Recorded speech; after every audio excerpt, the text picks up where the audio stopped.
My friends, I cannot well express how glad I am to see you both unharmed. They say that Omega's clash with the Primal shook the very firmament.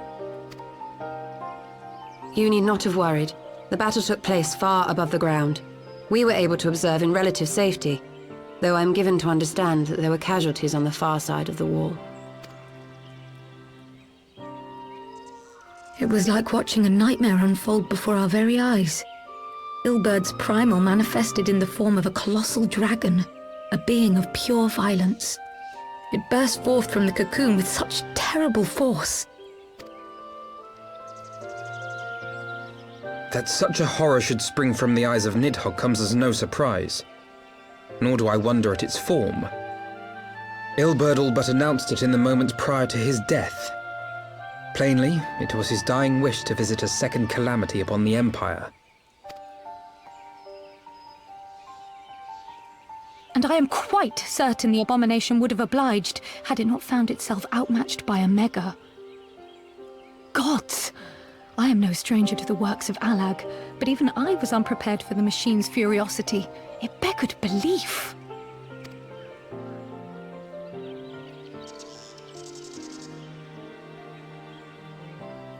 And how fares poor Ida in the midst of all this?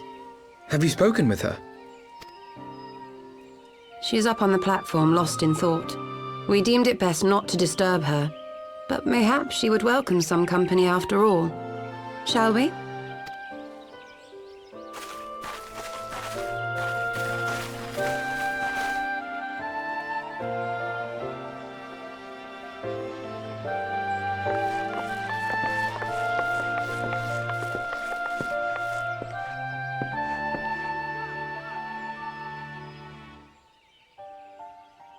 The light's gone.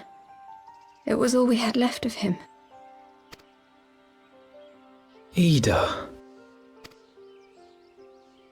I don't blame anyone. I knew what was going to happen. I knew the spell Papalimo meant to cast would drain away his life force. I knew that it would only buy us a little time.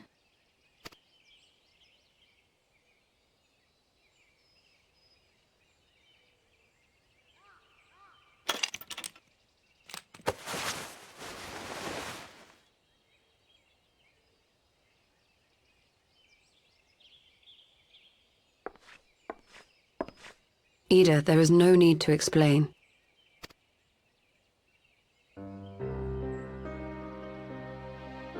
But there is. I can't hide in Papalimo's little shadow anymore, and I shouldn't hide behind my sister's mask. 20 years ago, on the day the Empire marched into Alamigo, I was still just a child, not even 5 summers old. My father had been one of the leaders of the revolution. He had fought to overthrow the Mad King, Theodoric. And my sister had fought alongside him. But she was strong and kind, and always knew what to do.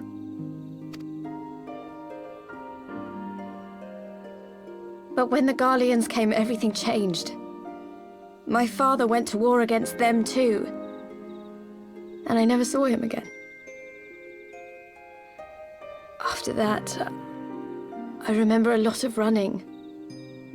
My sister dragged me for malms and malms until we came to the city of Charlian. That was where she met Master Louis Soir. He introduced her to the Circle of Knowing, and she eventually became an Archon. She was your inspiration. Is that not why you took up her mask and her name?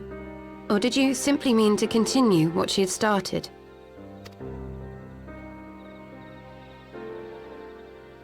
You've known all along, haven't you? That I wasn't Ida. Of course. We all recognized you at once. 'Twas Papalimo who persuaded us to maintain the charade. It was silly to think I could fool you. I knew that even then, but I sort of decided not to know.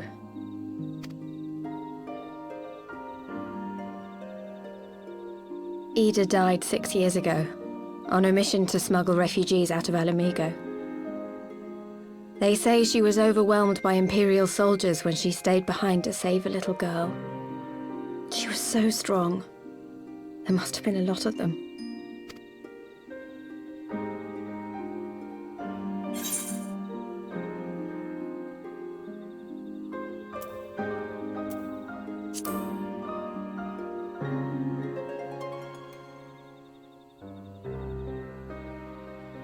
I'm sorry for lying to you. My real name is Lise. When Papalimo brought me Ida's mask, it was meant as a keepsake, but I decided I wanted to be his new partner, to keep alive all the good that she had done. I didn't want to become Ida, exactly. At the time, though, I still didn't know who I was myself, and it almost seemed easier to play the role. Papalimo agreed to help, of course, but it was never what he wanted for me. He wanted me to walk my own path, and those were his final words to me.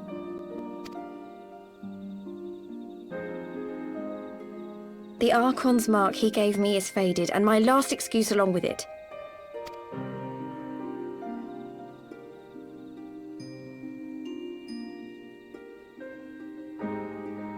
So this is it. Whatever I choose to do from now on, I do as Lise. And I choose to continue my family's fight. I want Alamigo to be the country that Ida and my father always wanted it to be.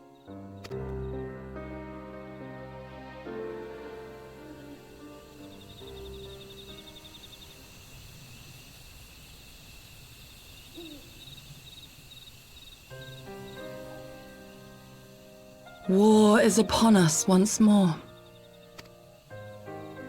Do you regret standing against the Empire? Would you have chosen a different road, knowing what you know now?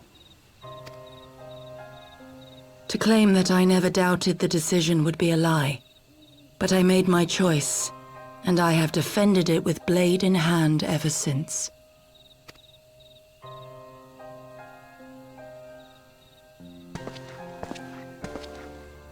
The battle continues, and our steel is needed.